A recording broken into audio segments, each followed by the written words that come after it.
ini dibuat sebagai bagian dari pembelajaran hak asasi manusia dalam perspektif Islam dan Barat di Fakultas Hukum Universitas Lambung Mangkurat. Dalam video kali ini, kami akan membahas tragedi kemanusiaan yang berada di Gaza melalui pandangan hukum internasional dan hukum Islam.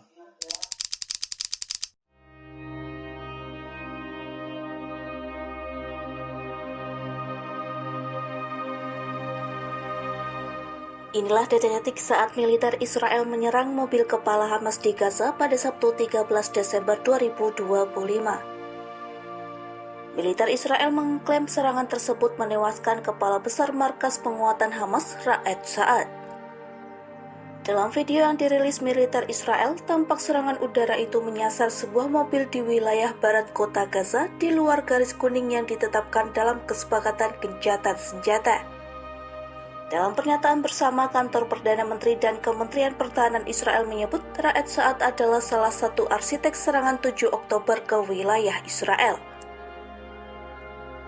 Israel menuduh dalam beberapa hari terakhir ia aktif membangun kembali kekuatan militer Hamas, merencanakan serangan baru dan melanggar aturan gencatan senjata yang disepakati dalam rencana Presiden Amerika Serikat Donald Trump. Menurut Israel, serangan ini dilakukan sebagai balasan atas ledakan bom rakitan yang melukai pasukan Israel di zona garis kuning Gaza pada hari yang sama. Perdana Menteri Israel Benyamin Netanyahu dan Menteri Pertahanan Israel Katz disebut langsung memberi perintah dengan tujuan menggagalkan serangan lanjutan terhadap Israel. Namun Hamas membantah klaim tersebut. Kelompok Hamas menyatakan Israel menargetkan sebuah mobil sipil. Serangan ini disebut sebagai eskalasi baru dalam pelanggaran terhadap kesepakatan gencatan senjata di Gaza. Hamas juga menegaskan kesepakatan itu ditandatangani berdasarkan rencana Presiden Amerika Serikat Donald Trump. Data otoritas kesehatan Gaza menyebut setidaknya 3 orang lain tewas dan 3 lainnya terluka dalam serangan tersebut. Dilaporkan juga korban luka langsung dibawa ke Rumah Sakit Al-Shifa untuk mendapat pertolongan medis. Sementara itu, Kementerian Kesehatan Gaza menyatakan sejak gencatan senjata berlaku pada 11 Oktober 2025, setidaknya 386 orang tewas dan lebih dari 1.000 lainnya terluka akibat serangan Israel. Secara keseluruhan, jumlah korban tewas warga Palestina sejak agresi Israel ke Gaza telah mencapai lebih dari 70.000 jiwa.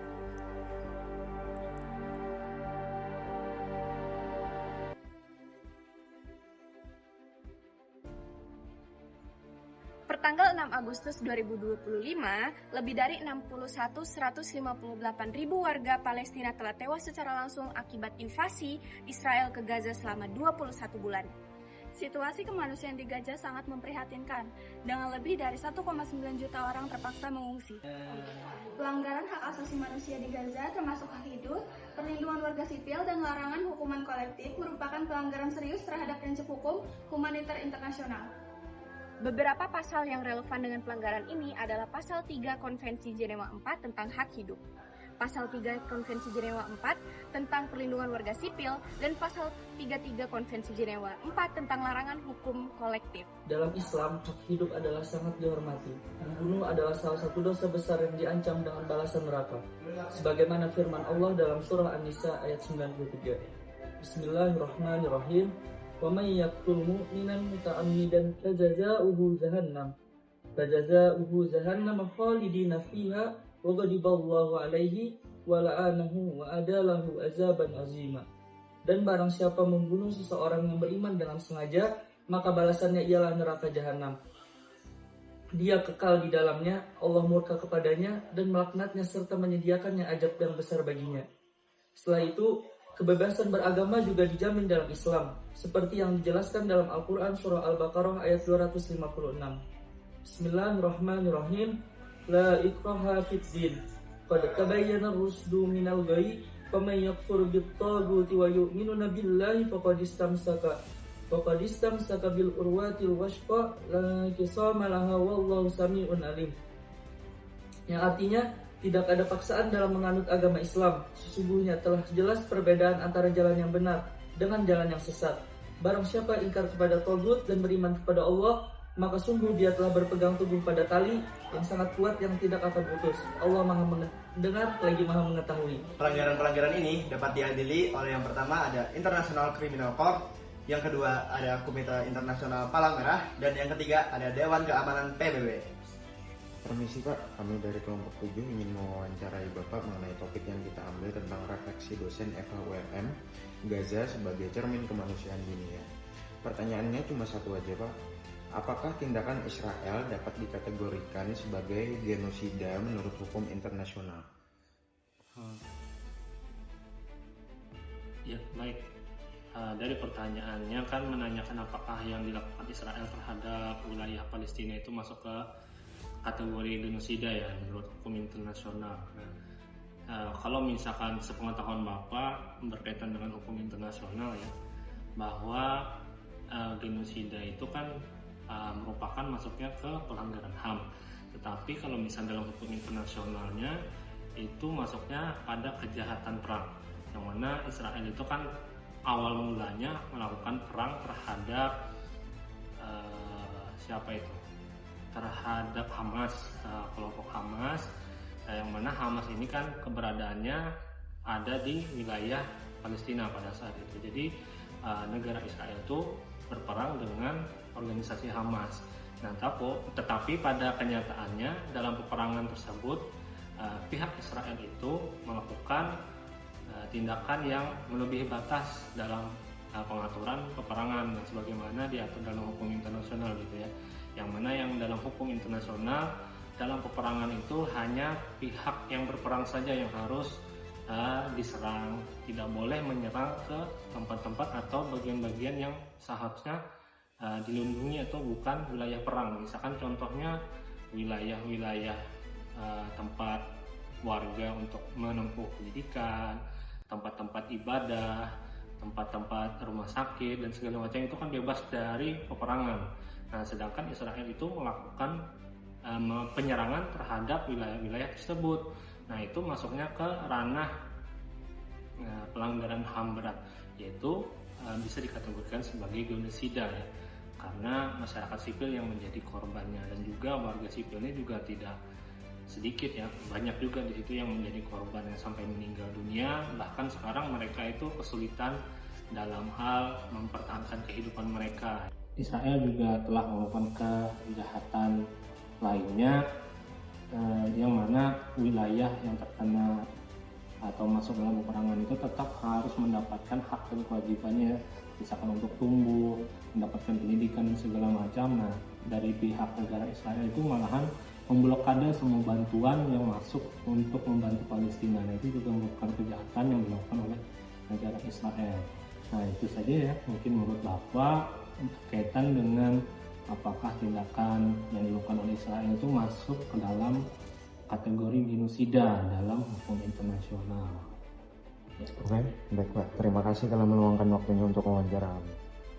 Jadi menurut saya, kasus Gaza menunjukkan adanya pelanggaran terhadap hak dasar seperti hak untuk merasa aman, hak untuk hidup, dan hak untuk mendapat perlindungan. HAM tidak boleh bersifat universal dan tidak boleh dikurangi dalam kondisi apapun, termasuk konflik bersenjata. Oleh karena itu, saya memandang bahwa kasus Gaza menjadi pengingat penting bahwa kemanusiaan dan keadilan tidak boleh bersifat selektif. Keduanya harus ditegakkan secara konsisten demi terciptanya perdamaian dan keadilan bagi seluruh umat manusia.